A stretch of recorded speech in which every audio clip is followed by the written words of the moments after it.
The Locked On Podcast Network presents the NBA Big 3 in 30. The three biggest stories in the NBA from our local experts at the Locked On Podcast Network. We bring you the real story, why it matters, what's next, who wins the big game, and more, all in 30 minutes. The NBA Big 3 in 30 starts now with the biggest story in the NBA. The Minnesota Timberwolves are headed back to the conference finals for the second consecutive year. You are Locked On Timberwolves, your daily Minnesota Timberwolves podcast. I mean, this was pretty much a blowout throughout. I know Golden State got it down to, the Wolves had it up to 21 late in the third. Golden State got it down to 9 in the fourth quarter, and then the Wolves pushed it back up to 14 like immediately with a quick 5-0 run, and I don't think it got below like 11 or 12 after that. This was pretty much a blowout. Like through and through. Golden State never led by more than one, and that was very early in this game. It was nearly a wire-to-wire win. You look at the box score and what jumps out, and we're going to dig into this a bit. The Wolves shot just an insane 62.8% from the field in this game. They shot 41.9%, so 42% on threes. And they dominated the paint, 72-50. But they also really struggled in some pretty obvious areas that I was worried about coming into the series. They turned the ball over 20 times, which was kind of a theme in this series as one of the things the Wolves were doing well in spite of their turnover issues. I believe this was the third straight game in the series that they've had like 19 or more turnovers or something like that, or maybe it's even 20 or more. I'll pull that up here. But like that just continues to be a problem for the Wolves. And so they won in spite of that. They allowed Golden State to attempt twice as many free throws as them, which we can get into why that could be. But the Wolves shot 15 free throws. Golden State shot 30 free throws in this game. And yet the Timberwolves still ended up winning by 11 points. And again, led by 20 plus at various points in the second half. So each of the other thing is they gave 18 offensive rebounds to Golden State. So another category in which they were completely dominated. And yet they still won by a very comfortable double-digit margin. The turnover number, I was right about that initially. They had 2 games ago in game 3, the Timberwolves had 21 turnovers. In game 4, they had 21 turnovers. And total in this game, they also had 21 turnovers. They had 21 turnovers in each of the last 3 games, which is just way too many. Now, of course, it helped in this game that Golden State turned it over 17 times themselves. So, that certainly kind of canceled out a lot of the Wolves' miscues and points off turnovers. It's not like the Warriors were gangbusters there. In fact, it was pretty even in terms of points per possession off of turnovers. So just running through the categories, that would jump off the page. What was most notable to me was how impressive the Wolves' offense was when they weren't turning the ball over. The ball movement was really crisp in this game. Ant had some bad moments in terms of just his handle looked a little bit off tonight. There were a couple of kind of early Jaden McDaniels possessions where he was a little bit weirdly aggressive. Just a handful of possessions here and there, but for the most part, nearly wire to wire, the Wolves offense was actually really impressive. The biggest problem was the sloppy turnovers in the backcourt. It happened off of rebounds. It happened there. I think Jaden McDaniels had 2 turnovers after getting defensive rebounds. Like in the backcourt, like basically, 90 feet from the Wolves basket.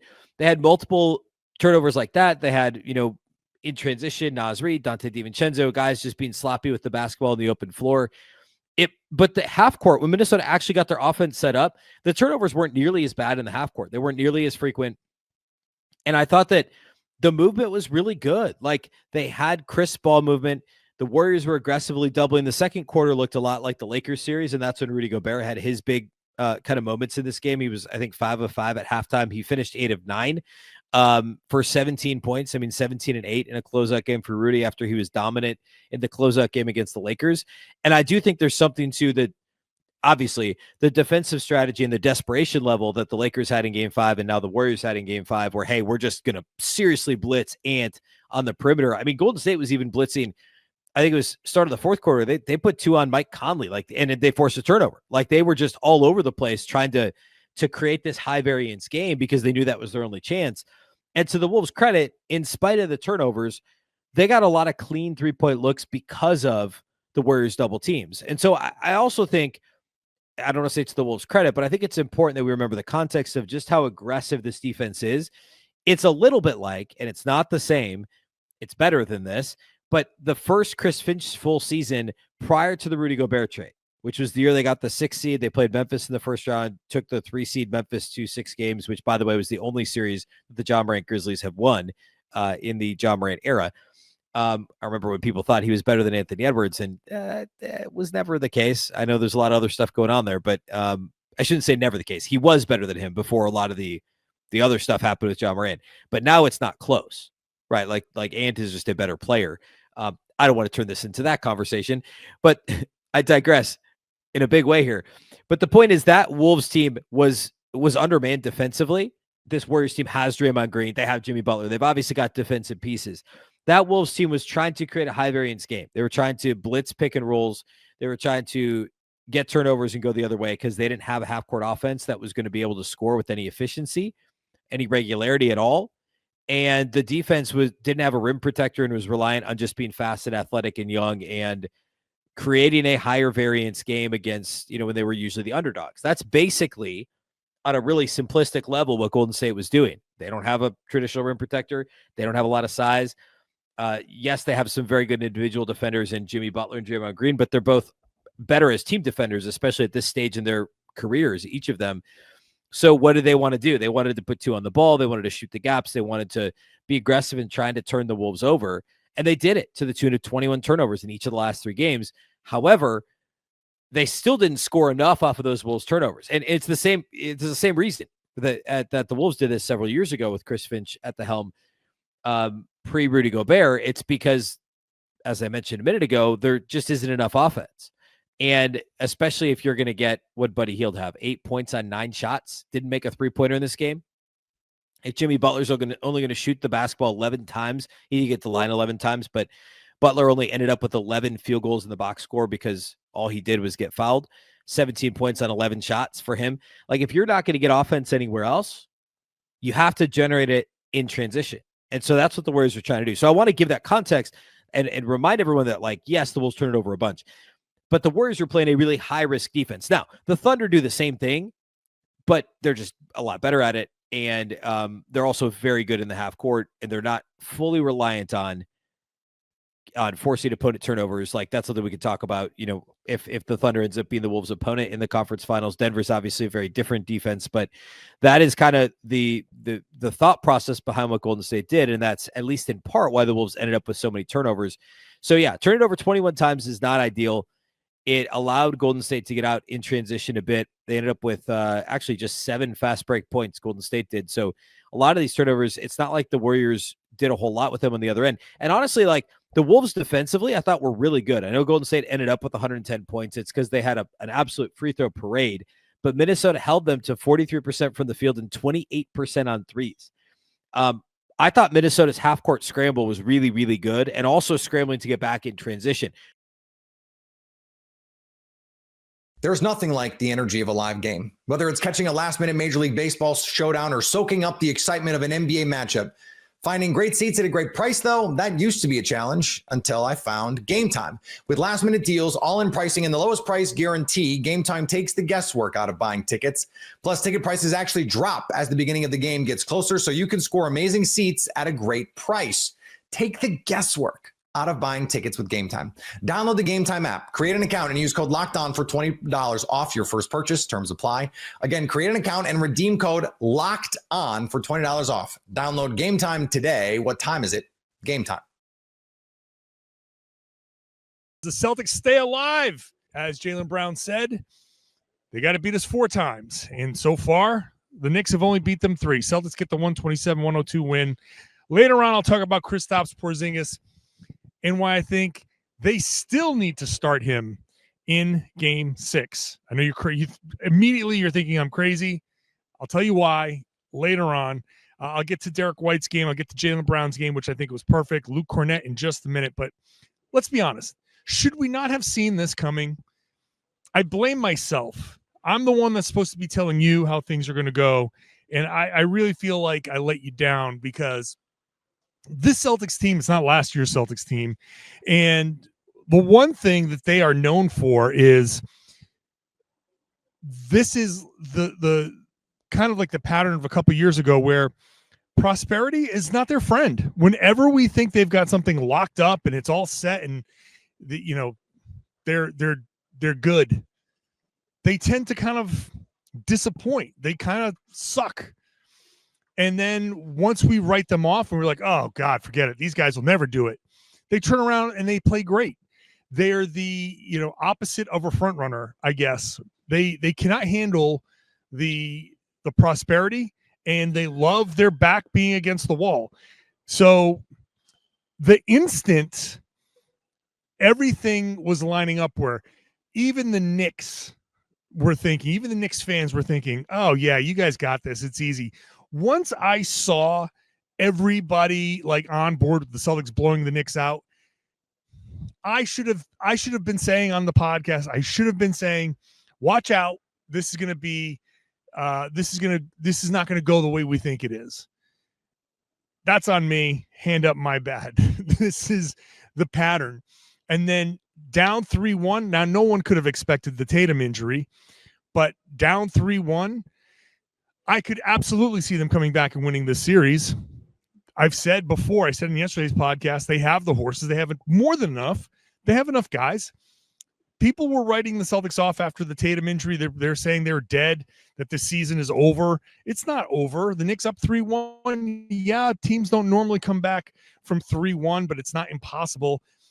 This Knicks team is not exactly a shut the door, definitely going to close things out kind of team.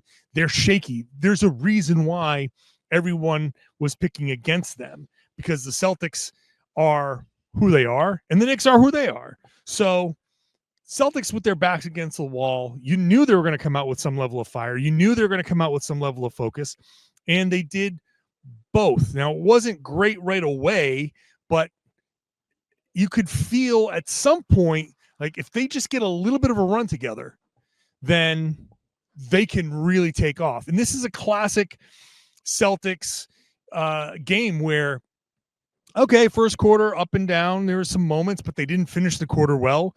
And you start to admonish them and say, guys, you got to end that quarter great.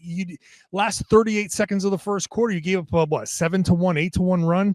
Can't do that at the end of the first quarter. And that run spilled over into the second quarter. You're like, okay, maybe it's not going to go great. And then Luke Cornett checks in and gives them a boost, and things change in that second quarter, in the second half of the third quarter, where Luke starts for Kristaps Porzingis, and the Celtics just catch fire. Celtics, their blowouts kind of follow a similar pattern where it's rolling along. Boom. Oh my God. You just got crushed. And then they roll along. Kind of similar in this one. Now, it didn't go the way we thought it would, because Luke Cornett was the catalyst. Jaylen Brown had I think a perfect game in response to Jason, being the guy with Jason out. And obviously Derek White's got the gaudy scoring numbers, but it starts with Luke Cornett in the third quarter with his defense. 5 block shots. He had 7 block shots, a career high, 7 block shots, 5 in the third quarter. He was all over the place. The Knicks, it felt like they didn't even think that Luke Cornett mattered out there. They just said, you know what? We're not worried about him. Porzingis is off the floor. We're fine.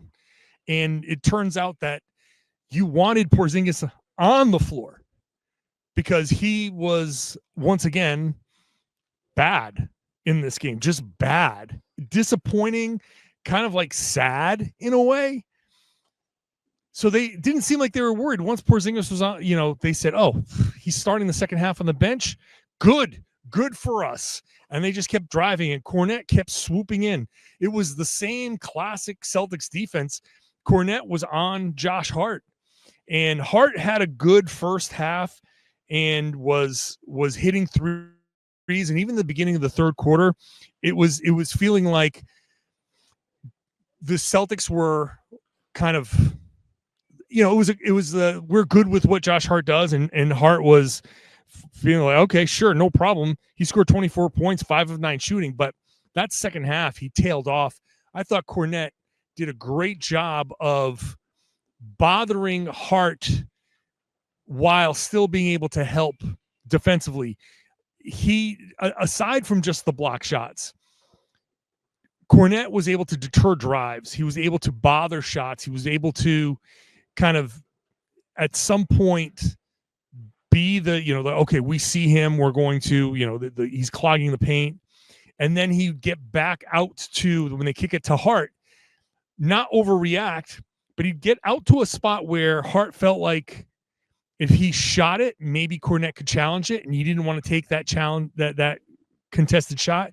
Probably felt like, I can take this big goofy guy off the dribble, and maybe he got baited into some attacks that didn't work out well. Either way, Kornet comes in, changes the entire dynamic of the game, is blocking shots. The defense picks up. The Celtics get out into transition. 32-17, they win the quarter. They had a run it started with, about at the 10-minute mark, I'd say, a 16-3 run when it was a 1-point game still, and turned it into a 14-point game. I stopped it at 16-3 because that's when the Knicks started to score a little bit. But if you really want to extend it out, it's a 23-9 run from the 1-point game with about 10 minutes to go until the end of the quarter. So the Celtics, basically, it's plus 14. They were up 1 at halftime. They went into the fourth quarter up 15, and then just kept pouring it on after that. So first and foremost, shout out to Luke Kornet for stepping up.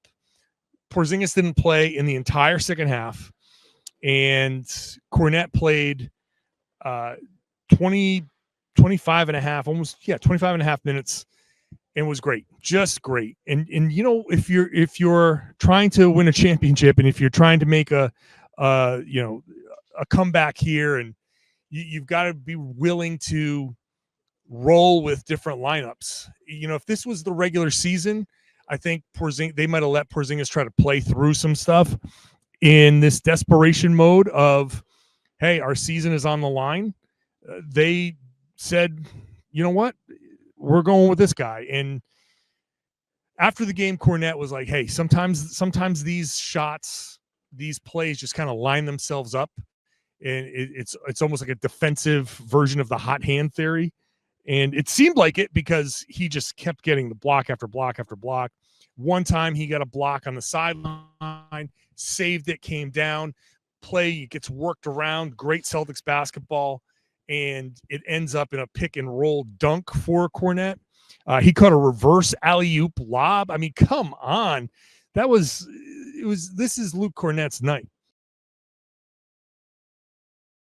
The NBA playoffs roll on, and FanDuel is giving new customers an incredible way to get in on the action right now. When you join FanDuel and place your first $5 bet, you'll get $250 in bonus bets if your bet wins. I love how FanDuel makes it easy to bet, whether it's picking your favorite team or diving into player props, from three-pointers to steals to assists.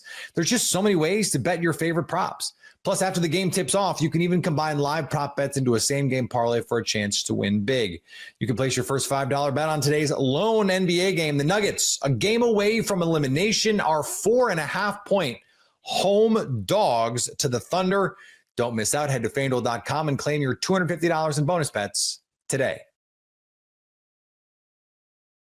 Golden State Warriors season's over. Where do they go from here? The Timberwolves winning by 11 in a game that flipped with Mike Conley, not the 37-year-old that I thought would flip a series, but he did it, knocking down some deep threes in the first half, and the Warriors truly never recovered. Welcome, Kolsky.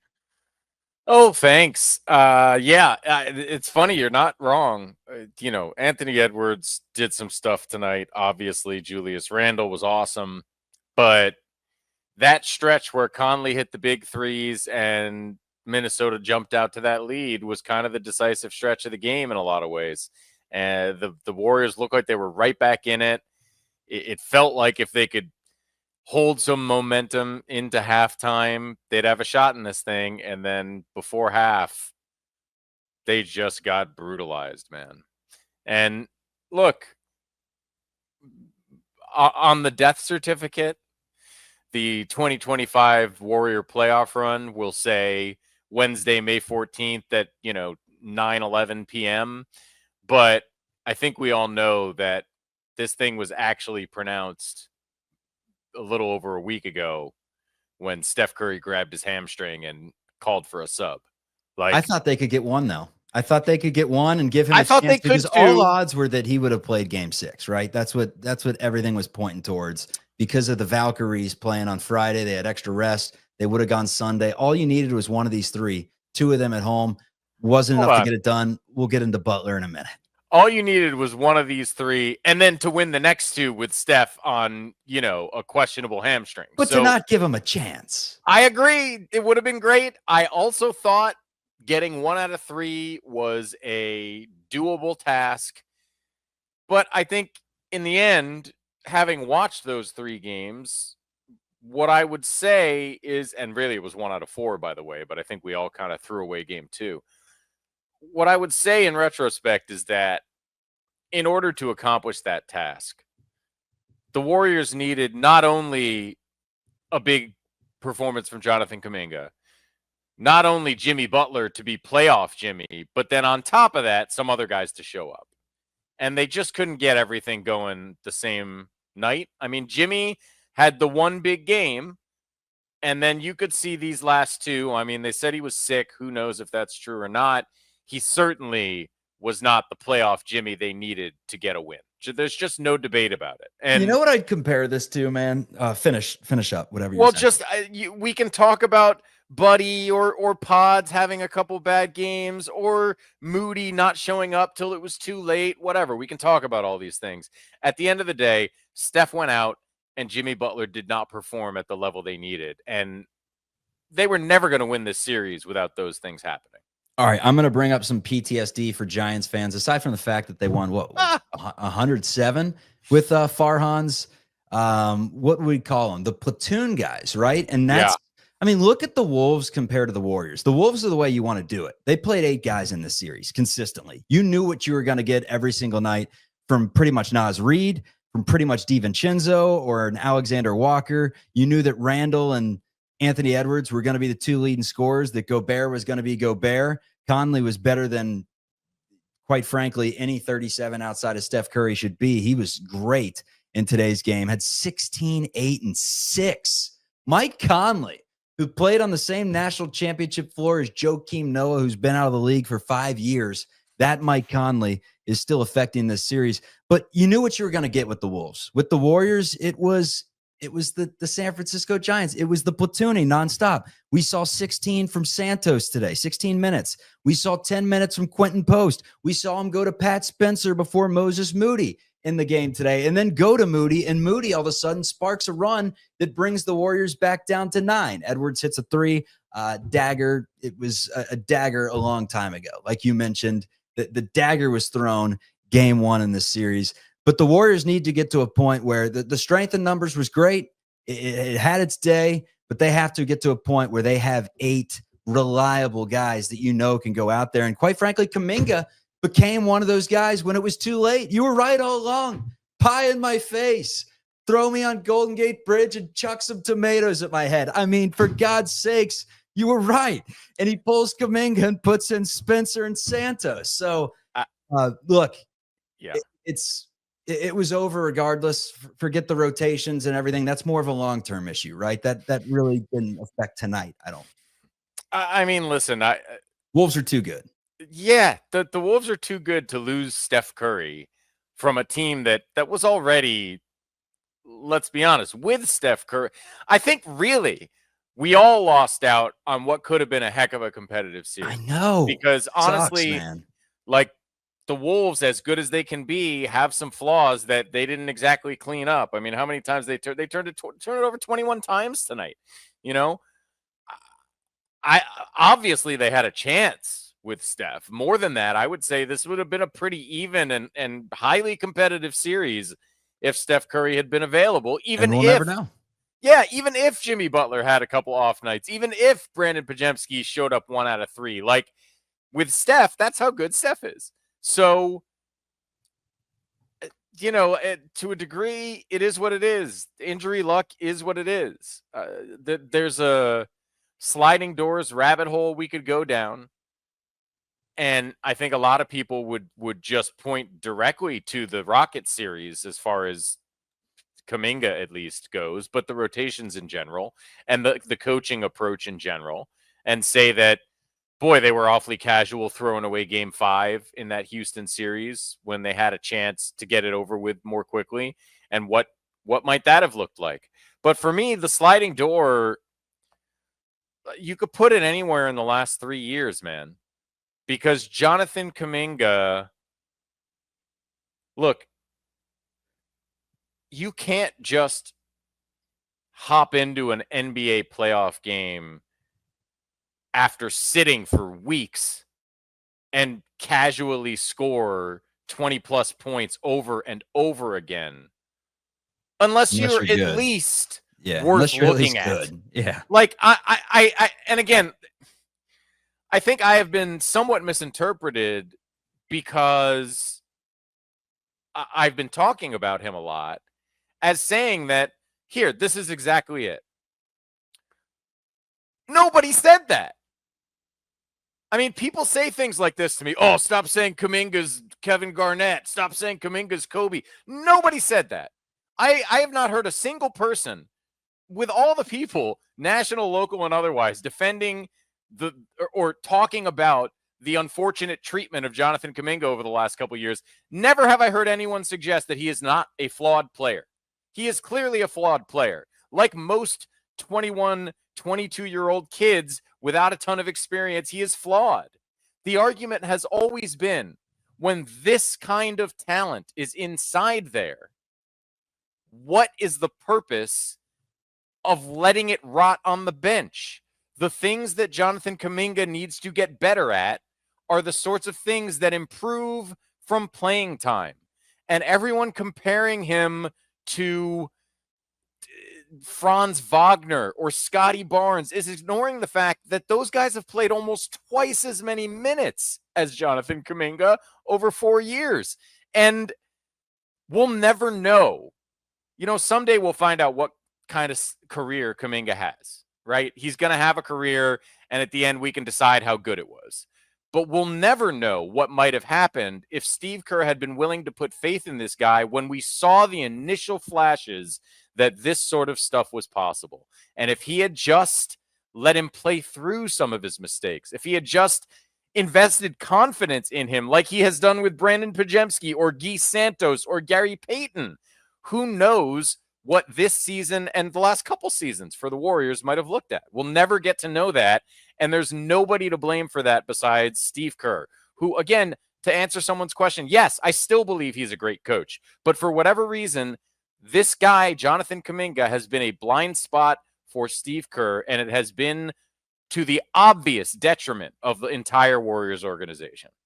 The thing is, they will still potentially have him as an asset this offseason if the sign and trade is a possibility. We'll talk about that coming up. Do want to tie a ribbon on this season.